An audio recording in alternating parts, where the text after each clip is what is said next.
Wow, that thing's got a long head on it. Not on a tractor trailer. That's crazy. That's crazy DOT pulled him over. I figured he was on a big old flatbed. This thing is pretty.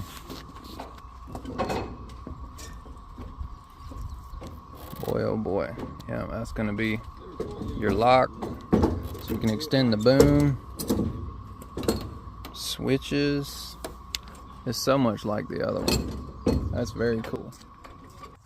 Well, if you caught one of my most recent videos, you'll know that we just had our hoist delivered. And we've slowly been working on the trailer, taking all the old wood apart and getting wood from the sawmill and whatnot. But we finally have it all ripped off. We started putting new decking on it. And that's what we're gonna finish working on today. All this came from the sawmill. This is all rough cut oak. We've had to take a couple of the boards and rip them on the table saw over there because some of them weren't true. You can tell this one right here got a chalk line, chalk line, chalk line. Some of them we had to true up in certain areas. But for 300 bucks, we got 24 boards of oak that are roughly 1.5 inches thick, and all these fasteners are a pain in the butt, I'll tell you. Drilling the big hole, just don't push so hard. Yeah.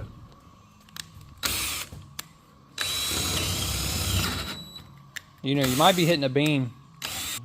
Either that or you're hitting an old hole. You're hitting an old hole. Right? Yep.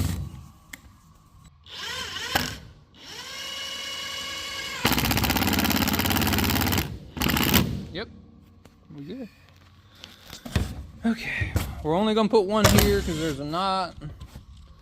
And I need to put one more here and one more here. Since we've got the deck completely finished, it looks really good.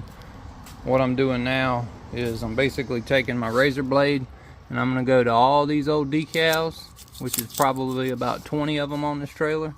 And I'm going to slowly peel them off.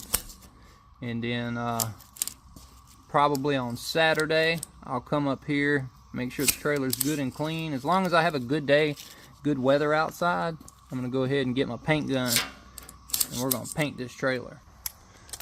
Alright, it's been about 5 or 6 days since the last clip you just saw. I went ahead and painted this thing black. Took me 2 quarts of Rust-Oleum, put a little bit of reducer and a little bit of hardener in there, painted it outside. It turned out great. This trailer looks brand new now. Look at that. No more old rusty spots on it. Took me about 2 hours to paint it. I masked off all the lights, and then what we ended up doing, we went ahead and put brand new lights in it, and we masked off the reflector tape. I pulled off some of the reflection tape. I've got to put new tape on it, but as you can see, we have the hoist mounted on it. This thing weighs so much.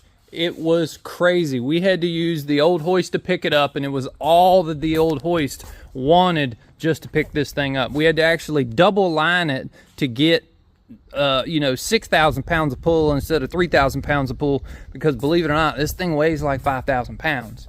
And it was sketchy. It was sketchy. So since we did that, we went ahead and mounted it. I went to Harbor Freight and I bought me a big V-twin Predator motor. I think it was like $1,000. So that's what we're going to use to power the hydraulics. Then I went to our local hydraulic shop and I bought a 11 gallon a minute 2-stage pump that's capable of 2,500 psi. Bought the neck here and the little Lovejoy connector, so we're good to go there. We've yet to fire it up, but we noticed we have a little bit of a hydraulic leak right here. We've got that really tight. The stainless nipple in the brass just doesn't want to seal, so we're going to go ahead and we've got the valve off now. We ordered a 3-inch by 1-inch threaded nipple in brass, and we're just going to replace it to where the brass will tighten in a little bit better. We just finished, before I started filming here, we just finished our wiring. So we brought our wiring up through the deck of the trailer, got it all wired up nice and neat underneath, and we're going to be putting our battery inside of our front toolbox here, because this is where we're going to have all of our lift plugs, our pulleys, our straps, our chains, everything that goes with the hoist jobs. It's all going to be inside here, because we have people who like to come by our shop with sticky fingers, and they like to steal the batteries out of our equipment and take them for, you know, I guess they just need them more than we do. So we're going to keep our battery locked inside of this toolbox, and luckily the toolbox clears the head, so it'll put some nose weight on the front of the trailer. The crane, the way it sits now, all of the weight is right here, believe it or not. When we tried to pick it up, you could actually get Mike weighs probably 220. He could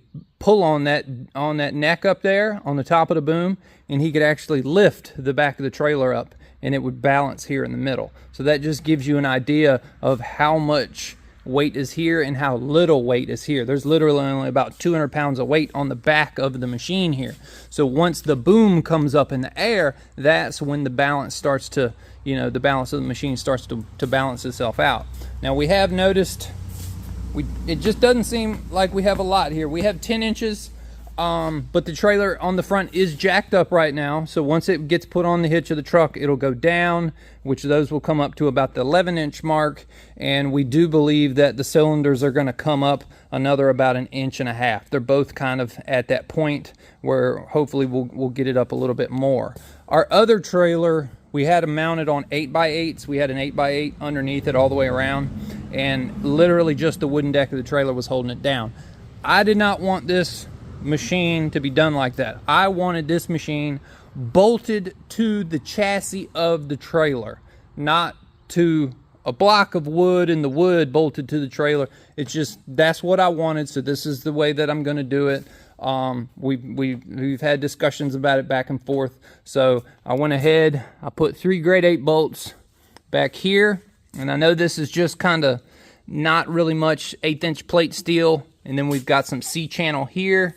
I went ahead and had to notch it out here for this spot, and I went ahead and welded it. I've welded it on the inside as well, did the same here, and then over here on the sides I built me a little tab bracket, and I beat it up under here. I welded it, ground it down, and then I welded it to this point, and I welded it to the actual chassis here. That way the lift of the foot pads, when it goes to lift the trailer, we had an issue with it trying to bend this C-channel on the other one, because this is all meant for the back of a pickup truck. So sometimes you actually have to lift the back of the trailer up off the ground, you know, 1 inch or 2 inches, and all it's doing, it's putting all that stress on this channel here. So I wanted it really, really, you know, bolted to that back I-beam of the trailer to where when it lifts the trailer with it.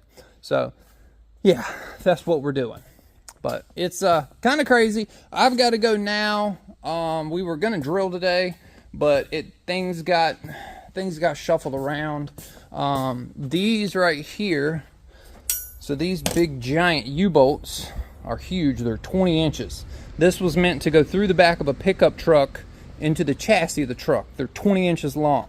I need to get them to where the threads start about 5 inches from the cap, and the threads can come up to where I can go down and tie onto the beams that are underneath. So that's what I'm going to work on now. I got to go get some.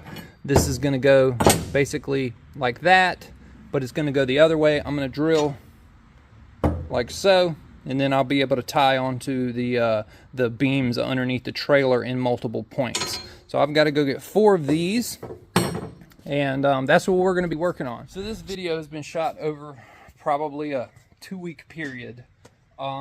Yesterday, if anybody who's really following me, you know I love my dogs, right? Mandy, my oldest dog, she's 12.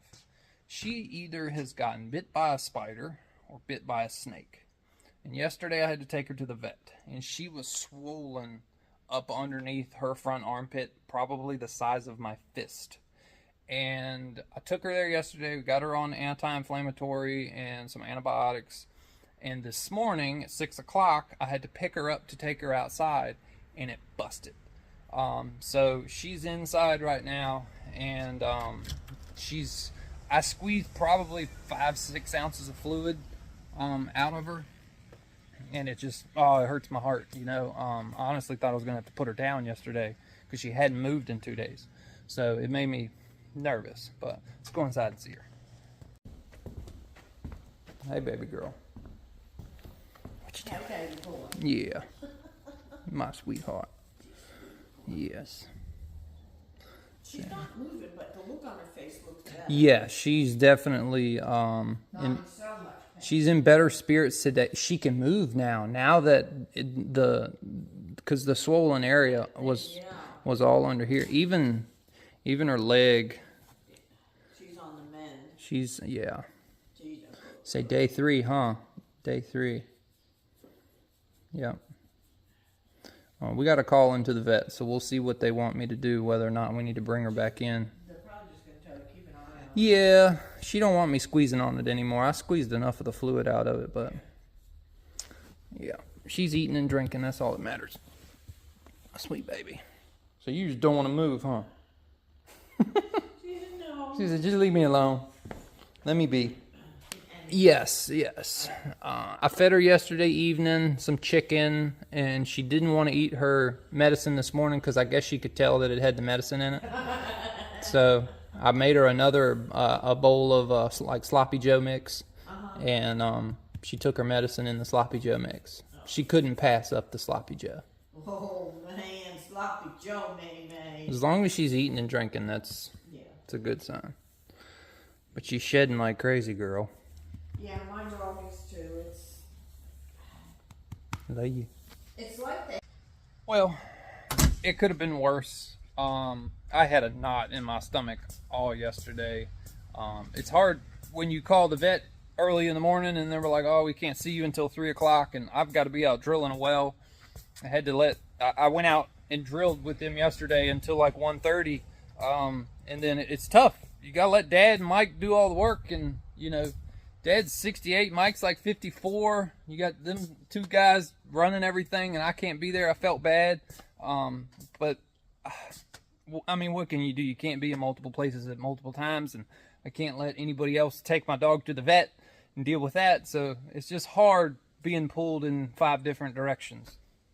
But, you know, my dogs are like my kids, so that's what I got to do. That's what I got to do. So, luckily today we're not drilling, so if she needs to go back to the vet today, I can do that today. So that's a blessing in and of itself. All right, so I just got back from Napa and Tractor Supply, and they did not have any U-bolts this size. So what I'm gonna do, I found these really heavy-duty pieces here for axles. I'm gonna go ahead, cut it here. I'll weld the nut on, and then I'm gonna slide this piece there. So that'll be my bracket for underneath the trailer. That'll give me enough threaded length here. Then these will come down from the top, and it will sandwich the C-channel. And then I got grade 8 washers and nuts to go on top of that. So I'm gonna go ahead now, we're gonna cut these off, and then we're gonna weld them with the cinder welder. So that's the length that I cut them off, and I'm gonna go ahead and put a bead around the top here. That way it makes it its own threaded rod, and then I'm gonna slip this all the way up, and I'm gonna weld it to where I get some strength there and some strength from the nut. Cool, so I've got the first one done. I went ahead and just welded the nut on the end. Got a little bit of weld there on top of it. And I made sure that they were perfectly,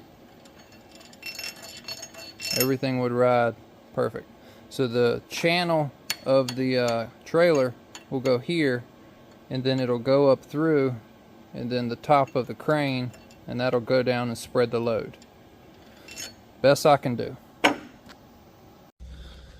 We just stopped, finished eating lunch, and Mandy heard the microwave going. You can kind of see this is all fluid that's still kind of coming out of her. It's tough. But she said, we got chicken. We got chicken. We're going to come in here. We're going to eat chicken. So I'm about to take her outside and let her walk. The more she walks, actually, the better off she becomes. It just kind of oozes out. Kind of crazy. Kind of crazy. Cool. Got the second one made. I'll weld it up. Got it all primed so it don't rust under the trailer. And then I've already drilled the holes through. So that will slide right through. Go over here and I'll show you the first one. So that's how it ended up turning out there. Turned out good. Now I gotta go ahead and get on the bottom side of it and push this up through. Then we'll get this side all done.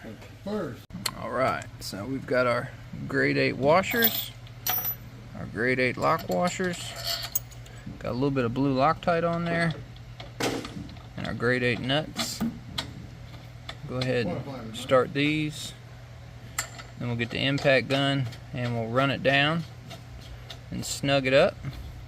And then we'll cut the excess length off with the grinder. It's all tight, tight and nice and tight. Time to cut them off.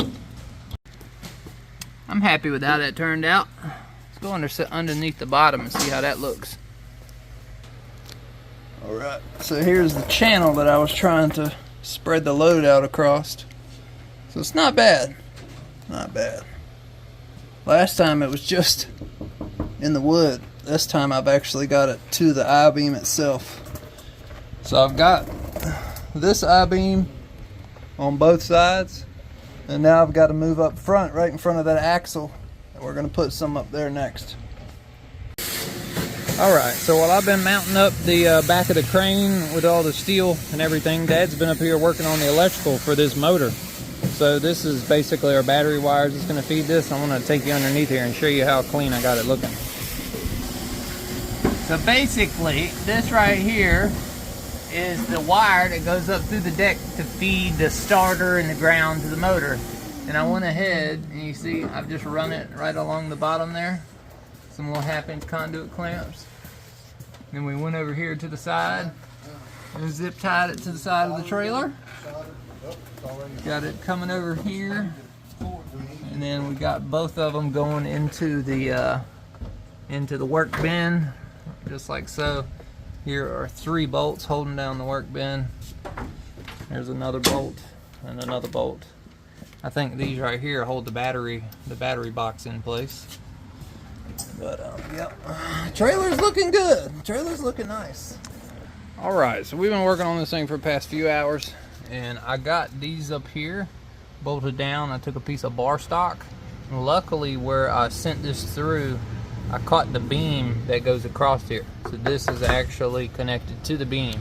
And then I used the bar stock to spread the load out across it, to where if I wanted to, now I can put another, basically, you know, a muffler clamp, U-bolt, whatever you want to call it, through here. And even though it goes just through the deck, it's still kind of all interconnected. I didn't want to do it here because then it was going to hit on 2 points. It was going to hit on this point here, and it was going to hit on this point here. So with the bar stock, it keeps the point centralized, and it still kind of spreads the load out. That was the idea. And then I did the same thing for over here. That way I can go up front, but it basically just spreads the load out really nice. But we got the trailer all cleaned off. Let's go up here and see the battery box. Dad's been working on this while I was working on everything else. Center tray's movable.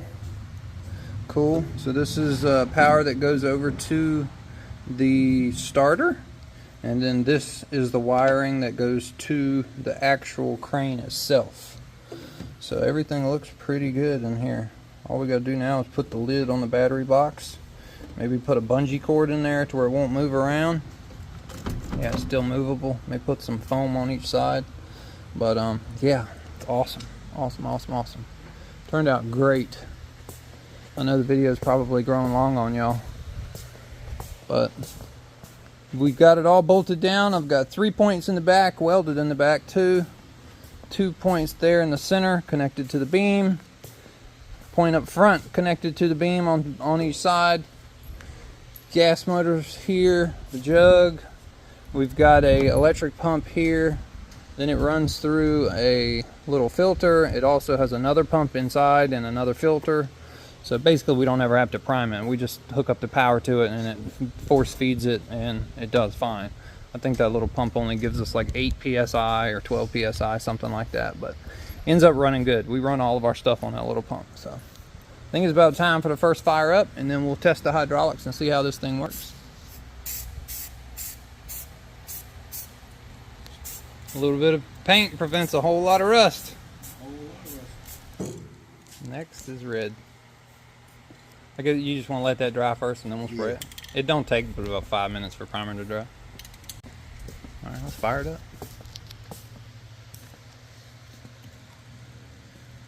I'm excited.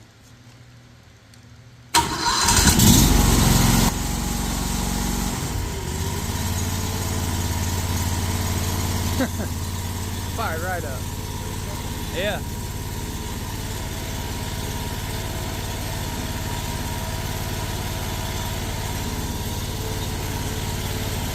Just like the other one, you can range it and do everything in idle. Really?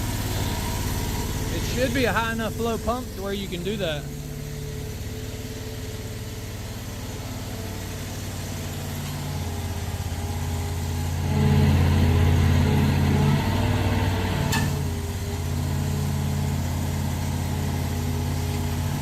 That's cool.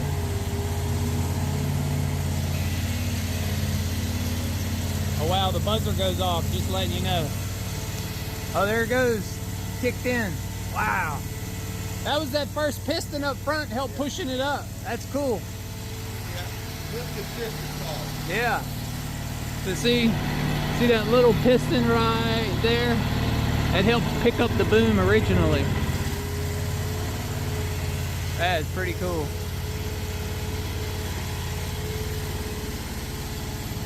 Use that as a thumbnail.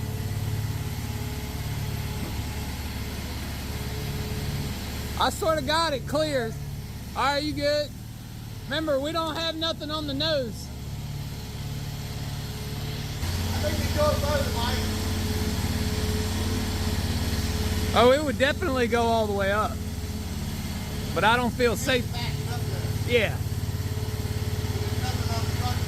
Correct, yes. Alright, let's see how that works. So that's gonna rest right on that, and then Dad's gotta come over here and press a button, and then it lowers it. Awesome. That's awesome.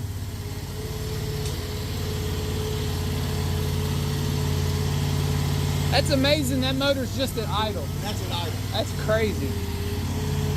It's a nice way to work. Yeah. I guess if it gets really heavy, you can give it more and it'll give you more pressure. Only thing we got to get now, we got to get cable for the sand line. Because it came with cable for the slow line, but it didn't come with cable for the sand line. Which I don't really know why. And then this part here is just open. This is the cover. That's got to go on it, but we'll put that on once we're all said and done. Very cool. Very cool. Very clean. Very clean. It's a nice upgrade from the old one. Yeah, ain't it? I'm very proud of it. Very cool. That's sweet, man. Good looking setup. Saves the truck. Got us some new tires here. Dad had a blowout the other day and it beat the crap out of his tool bin. Got some new pulleys. Sweet. Yeah, check out what happened when he blew a tire. It beat the inside of the toolbox. This has got a hump. I don't know if you can really tell, but it's humped up and busted out. So we got to get in here and cut this out and fix it. Fun times. Jack of all trades. So funny enough, this right here is a piece of plate steel that came with the crane, and all the stuff was inside of it. We're actually going to use this to fix the toolbox. It's pretty much the same size. All right, well, we are done for the day, and I'm headed home. I've got Mandy girl sitting right there. She has a tough time laying down, but slowly getting her mended. So I will see y'all on the next video. Not sure which one it'll be, but thank y'all for watching, and make sure if you haven't given the video a thumbs up yet, make sure you give it a thumbs up. See y'all later.